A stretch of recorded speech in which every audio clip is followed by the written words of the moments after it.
Okay, we're going to start with the muscles of the head and a couple in the neck area.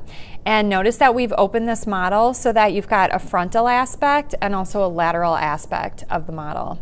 Let's start at the top of the head here. We have a muscle that extends over the forehead all the way over the skull to the back of the head, and this is called occipitofrontalis. You can also call it the epicranius muscle.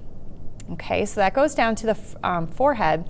Let's go off to the side and look above the ear. There's a muscle that kind of fans out. You can actually see it better over here. It is pretty extensive. This is called the temporalis muscle. It's named after the temporal bone just below it. And then we'll come back over here and go to the eye. We have a circular muscle around the eye, and this is called orbicularis oculi. So it goes in a circle like an orbit, and it's around the eye, so orbicularis oculi. If we go medial to that, along the side of the nose, heading down to the mouth, there's a muscle right here. This is called levator labii superioris. Levator labii superioris. Now we're going to go to a circular muscle around the mouth. This is called orbicularis oris, and it extends all the way around the mouth. If we go to the corner of the mouth, there is a muscle that extends from that area up to the cheekbone, and this is called zygomaticus major. Then if we go into the cheek area, there's a deep muscle, and this is actually a whistling muscle. This is called buccinator. So it's deep in this pit area.